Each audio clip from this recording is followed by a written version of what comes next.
Hello എല്ലാവർക്കും നമ്മുടെ ചാനലിൽ പുതിയൊരു വീഡിയോയിലേക്ക് സ്വാഗതം. നമ്മൾ ഇന്നത്തെ റെസിപ്പി ഈസി ആയിട്ട് ഉണ്ടാക്കാൻ പറ്റിയ മസാലകളൊന്നും അധികം ഇല്ലാത്ത മട്ടർ പനീർ പുലാവാണ് ഉണ്ടാക്കാൻ വേണ്ടി പോകുന്നത്. നമ്മൾ ഈ ചാനൽ അപ്ലോഡ് ചെയ്യുന്ന വീഡിയോസ് ഒക്കെ നിങ്ങൾക്ക് ഇഷ്ടമാവുന്നുണ്ടെങ്കിൽ ചാനൽ സബ്സ്ക്രൈബ് ചെയ്യാനും വീഡിയോസ് ലൈക്ക് ചെയ്യാനും കമന്റ് ചെയ്യാനും ഒന്നും മറക്കരുത്. അപ്പം നമ്മുടെ പുലാവ് ഉണ്ടാക്കാൻ വേണ്ടിയിട്ട് ഞാൻ ആദ്യം തന്നെ ഇവിടെ അരി എടുത്തിട്ടുണ്ട്. ഞാനിവിടെ 1 കപ്പ് അരിയാണ് എടുത്തിട്ടുള്ളത്. സാധാരണ ബസ്മതി അരിയാണ് എടുത്തിട്ടുള്ളത്.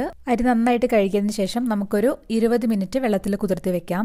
ഈ കുതിരുന്ന സമയം കൊണ്ട് തന്നെ നമുക്ക് പുലാവിലേക്ക് ആവശ്യമായിട്ടുള്ള ബാക്കി കാര്യങ്ങളൊക്കെ ചെയ്തു വെക്കാം. അപ്പോൾ ആദ്യം തന്നെ നമുക്ക് പുലാവിലേക്ക് ആവശ്യമായിട്ടുള്ള മെയിൻ ഇൻഗ്രീഡിയൻറ്റ് പനീർ ഒന്ന് ഫ്രൈ ചെയ്തിട്ടെടുക്കാം. ഒരുപാട് എണ്ണയിൽ ഡീപ്പ് ഫ്രൈ ചെയ്യേണ്ട ആവശ്യമൊന്നുമില്ല. ഞാനൊരു പാൻ അടുപ്പത്ത് വെച്ചിട്ടുണ്ട്. അതിലേക്ക് ഒരു 1/2 ടേബിൾ സ്പൂൺ ഓയിൽ ഒഴിച്ചിട്ടുണ്ട്. ഞാനിവിടെ സൺഫ്ലവർ ഓയിലാണ് എടുത്തിട്ടുള്ളത്. അപ്പോൾ എണ്ണ ഒന്ന് ചൂടായി വരുന്ന സമയത്ത് നമുക്കിതുപോലെ ക്യൂബ്സ് ആയിട്ട് കട്ട് ചെയ്തിട്ടുള്ള പനീർ ഇതിലേക്ക് ചേർത്ത് കൊടുക്കാം. ഞാനിവിടെ 150 ഗ്രാം പനീറാണ് എടുത്തിട്ടുള്ളത്. പനീർ ഇതുപോലൊരു കട്ടിയിലാണ് ഞാൻ അരിഞ്ഞിട്ടുള്ളത്. ഒരുപാട് കനം കുറയും വേണ്ട, ഒരുപാട് കനം കൂടുകയും വേണ്ട. അത്യാവശ്യം ഒരു മീഡിയം തിക്നെസ്സിൽ കട്ട് ചെയ്തിട്ടെടുക്കാം കേട്ടോ. ഇനി ഈ പനീർ നമുക്ക് ഓരോന്നായി ചേർത്തിട്ട് 2 സൈഡും നന്നായിട്ടൊന്ന് ഒരു ലൈറ്റ് ബ്രൗൺ ഒക്കെ കളർ ആവുന്നവരെ നമുക്ക് തിരിച്ചും മറിച്ചിട്ടിട്ട് ഒന്ന് ഫ്രൈ ചെയ്തിട്ടെടുക്കാം. പനീർ ഫ്രൈ ചെയ്യുന്ന സമയത്ത് തീ ഒരുപാട് കൂടി പോകാതെ ശ്രദ്ധിക്കുക, പെട്ടെന്ന് കരിഞ്ഞു പോകും. തീ ഒരു ലോ ടു മീഡിയം ഫ്ലെയിമിൽ വെച്ചിട്ട് വേണം പനീർ തിരിച്ചു മറിച്ചു വിട്ടിട്ടൊന്ന് ഫ്രൈ ചെയ്തിട്ടെടുക്കാൻ വേണ്ടിയിട്ട്. ഏകദേശം ഇതുപോലൊരു ലൈറ്റ് ഒരു ഗോൾഡൻ ബ്രൗൺ കളറൊക്കെ ആവുന്ന സമയത്ത് നമുക്കിതിന്ന് എണ്ണയിൽ നിന്ന് കോരി മാറ്റാവുന്നതാണ്. ഇനി നമുക്ക് അതേ എണ്ണയിലേക്ക് തന്നെ ഒരു 10-15 കാഷ്നട്ട് ചേർത്ത് കൊടുത്തിട്ട് അതും കൂടെ ഒന്ന് വറുത്തിട്ട് മാറ്റി വെക്കാം. ഇനി നമുക്ക് പുലാവ് ഉണ്ടാക്കിയെടുക്കാൻ വേണ്ടിയിട്ട് ഒരു കുക്കർ അടുപ്പത്ത് വെക്കാം. കുക്കർ ഒന്ന് ചൂടായി വരുന്ന സമയത്ത് അതിലേക്ക് ഞാനിവിടെ 1 ടേബിൾ സ്പൂൺ എണ്ണ ഒഴിച്ചു കൊടുക്കുന്നുണ്ട്. ഞാനിവിടെ സൺഫ്ലവർ ഓയിലാണ് എടുത്തിട്ടുള്ളത്. കൂടെ തന്നെ 1 ടേബിൾ സ്പൂൺ തന്നെ നെയ്യും ചേർത്ത് കൊടുക്കാം. ഇനി നെയ്യില്ലാന്നുണ്ടെങ്കിൽ ഫുള്ളായിട്ട് എണ്ണയിൽ ചെയ്തെടുക്കാം. നെയ്യ് ഉണ്ടെങ്കിൽ എന്തായാലും 1 ടേബിൾ സ്പൂൺ ചേർത്ത് കൊടുക്കണം. കാരണം നെയ്യിൻ്റെ ഫ്ലേവർ പുലാവിൽ നല്ല ടേസ്റ്റ് ആണ് കേട്ടോ.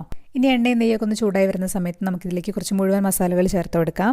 ഞാനിവിടെ ഒരു തക്കോലം, അതുപോലെ തന്നെ ഒരു 3 ഗ്രാമ്പു, ഒരു ചെറിയ കഷ്ണം പട്ട, ഒരു ഏലക്ക, പിന്നെ ഒരു 6 കുരുമുളക്, മുഴുവൻ കുരുമുളകാണ്, പിന്നെ ഒരു വലിയ ഏലക്ക. അത് നിങ്ങളുടെ അടുത്ത് ഇല്ലെങ്കിൽ ചേർക്കണമെന്നില്ല. അതിന് പകരം 2 നമ്മുടെ പച്ച ഏലക്ക 2 ചേർത്ത് കൊടുത്താൽ മതി. അതിൻ്റെ കൂടെ തന്നെ ഒരു ബേ ലീഫും കൂടെ ചേർത്ത് കൊടുക്കാം നമുക്ക്. അതൊന്ന് മൂത്ത് വരുന്ന സമയത്ത് നമുക്കിതിലേക്ക് 1/2 ടീസ്പൂൺ ചെറിയ ജീരകം ചേർത്ത് കൊടുക്കാം. ചെറിയ ജീരകം ഇതുപോലെ ഒന്ന് പൊട്ടി വരുന്ന സമയത്ത് നമുക്കിതിലേക്ക് അരിഞ്ഞു വെച്ചിട്ടുള്ള സവാള ചേർത്ത് കൊടുക്കാം. ഞാനിവിടെ ഒരു മീഡിയം വലുപ്പത്തിലുള്ള സവാള ഇതുപോലെ നീളത്തിൽ അരിഞ്ഞതാണ്, അത് നമുക്ക് ചേർത്ത് കൊടുക്കാം. ഇനി നമുക്ക് സവാള ഒന്ന് ചെറുതായിട്ടൊന്ന് സോഫ്റ്റായിട്ട് വരുന്നത് വരെ ഒന്ന് വഴറ്റി കൊടുക്കാം. ഈ സമയത്ത് നമുക്കിതിലേക്ക് പച്ചമുളക് ചേർത്ത് കൊടുക്കാം. ഞാനിവിടെ 2 പച്ചമുളക് ഇതുപോലെ നടുവെ ഒന്ന് ചെറുതായിട്ടൊന്ന് കീറിയിട്ടിട്ടുണ്ട്, അത് നമുക്കിതിലേക്ക് ചേർത്ത് കൊടുക്കാം. ഇനി നമുക്ക് ഈ സവാള നന്നായിട്ടൊരു ലൈറ്റ് ബ്രൗൺ കളർ ആവുന്നത് വരെ വഴറ്റി കൊടുക്കണം. തീ ഒരു മീഡിയം ഫ്ലെയിമിൽ വെച്ചതിന് ശേഷം നന്നായിട്ടൊന്ന് വഴറ്റി കൊടുക്കുക.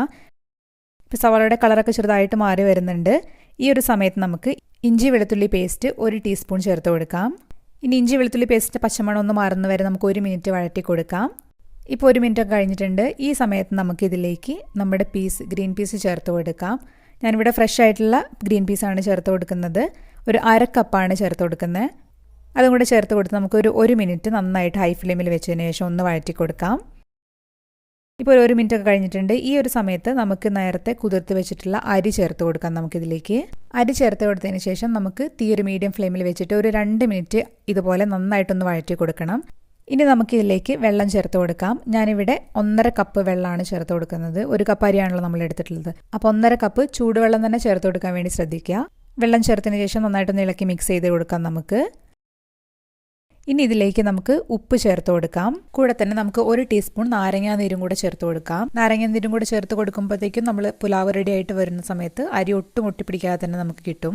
ഇനി നമുക്ക് നന്നായിട്ട് ഇളക്കി കൊടുത്തതിന് ശേഷം അരിയും അതുപോലെ തന്നെ വെള്ളവും ഒരേ ലെവലിൽ വരുന്നത് വരെ നമുക്കൊന്ന് വറ്റിച്ചിട്ടെടുക്കാം.